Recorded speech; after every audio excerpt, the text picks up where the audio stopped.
Sharing is caring. दोनों भाई नाश्ते की टेबल पर बैठे थे। प्रियंका, मेरा नाश्ता कहाँ है? भाभी, मुझे भी ऑफिस के लिए लेट हो रहा है। इस पर प्रियंका किचन में से दोनों के नाश्ते की प्लेट्स लेकर बाहर आती है। लो भाई, आप दोनों का नाश्ता। किसी को भी 1 मिनट का सब्र नहीं है।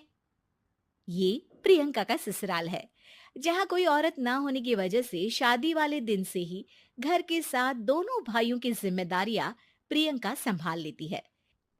दोनों भाई शांति से नाश्ता कर रहे होते हैं कि अंकुश अपने भाई की प्लेट से पराठे का एक टुकड़ा उठा लेता है। आपको पता है ना, मैं खाना शेयर नहीं करता, फिर भी मेरी प्लेट में से खाना जरूरी है क्या? अरे हद हो गई है, मुझे नहीं खाना अब। अंकुर गुस्से में नाश्ता छोड़कर टेबल से उठ खड़ा होता है। अरे, ये कैसा बिहेवियर है अंकुर? एक टुकड़ा ही तो है। एक हो या आधा, मुझे भूख लगी है तो ये सिर्फ मेरा ही है। उसे भी किसी के साथ शेयर करने बैठा तो भूखा नहीं रह जाऊंगा। अरे बाबा ठीक है, अब इस पर भी लड़ाई। दूसरा बना देती हूँ, पर प्लीज ऐसे खाना बीच में छोड़कर मत जाओ। इससे अन्न का अपमान होता है। ओ प्लीज भाभी, ऐसी कोई चीज होती ही नहीं है। आपके पास पैसे हैं, खरीदो और खाओ। अगर नहीं खाया जाए तो फेंक दो। अरे दुनिया में सब यही करते हैं। अंकुर बैग उठाकर ऑफिस के लिए चला जाता है, जिसके पीछे उसका बड़ा भाई मायूस सा घर में खड़ा रह जाता है। जिसने बचपन से सोने की चम्मच में खाया हो, उसे दुनिया के बारे में क्या पता होगा। वैसे गलती तो हमारी ही है। अगर कभी बचपन में ही सही गलत का फर्क सिखाया होता तो आज ये हाल नहीं होते। आप फिक्र क्यों करते हैं जी? भगवान है, वो जो भी करता है सबकी भलाई के लिए ही करता है। और जब वो चाहेंगे तो अपनी तरह से अंकुर भैया को भी सब कुछ सिखा देंगे। पत्नी की बात पर विश्वास कर अंकुश भी ऑफिस चला जाता है।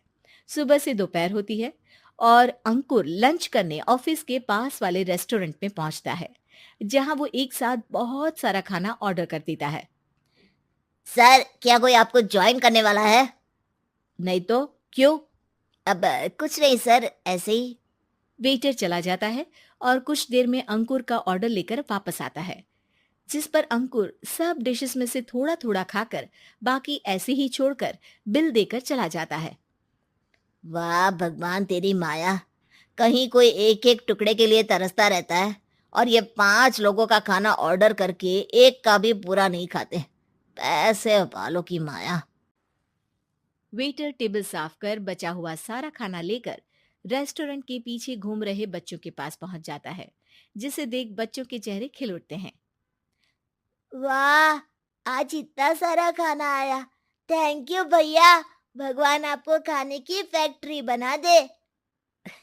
अगर ये फैक्ट्री मेरी होती तो तुम लोगों को कभी किसी का झूठा बचा हुआ खाना नहीं खाना पड़ता।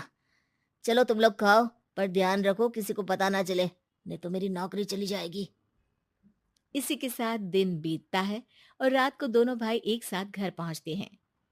कुछ देर में सब डिनर करने बैठते हैं, जहां अंकुश अंकुर को समझाने की कोशिश करता है। अंकुर, अगर हमें लाइफ में सब कुछ मिला है, इसका ये मतलब नहीं कि तुम उसका गलत फायदा उठाओ, बल्कि तुम्हें उसकी मदद से दूसरों को भी मदद करनी चाहिए। भैया, जिनके पास नहीं है उनकी वजह मैं तो नहीं ना। और ऐसे बहुत लोग हैं जिनके पास सब कुछ है। इसलिए अगर मैं एक इंसान कुछ नहीं करूंगा तो कोई फर्क नहीं पड़ने वाला।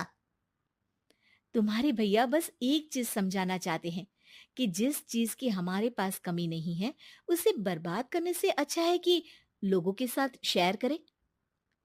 इससे हम सिर्फ सामान नहीं, खुशियां भी बांटते हैं, और इसमें तुम्हारा ज्यादा कुछ तो जाएगा नहीं। भैया भाभी की बात सुन अंकुर कुछ बोले बिना उठकर चला जाता है। इसी तरह दिन बीतते रहते हैं, जिसमें अंकुश और प्रियंका कोशिश तो बहुत करते हैं, पर अंकुर पर किसी भी चीज का कोई असर नहीं पड़ता। एक दोपहर अंकुर सैंडविच खाते हुए सड़क के किनारे चल रहा होता है।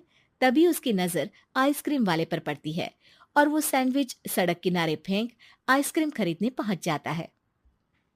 अब इसे कहते हैं जिंदगी का सुख। जैसे ही अंकुर आइसक्रीम लेकर पीछे मुड़ता है, तो एक आदमी को सड़क से वही सैंडविच उठाते हुए देखता है। वो आदमी बहुत कमजोर, गरीब, जैसे बहुत दिनों से खाना ना खाया हो वैसा लग रहा था। अंकुर उसके पास जाकर खड़ा हो जाता है। उसे देखकर आदमी सैंडविच अंकुर की तरफ कर देता है। आपको भी खाना है क्या? क्या हम इसे आधा आधा कर ले? मुझे बहुत भूख लगी है। वो मेरा ही झूठा सैंडविच है। तुम दूसरा खरीद कर क्यों नहीं खा लेते? इसे क्यों खा रहे हो? अरे भैया, अगर खरीदने के पैसे होते तो 4 दिन से भूखा नहीं घूम रहा होता। हैं? क्या? तुमने 4 दिन से कुछ नहीं खाया, फिर भी इस आधे सैंडविच को मेरे साथ बांटने के लिए तैयार हो गए? क्यों?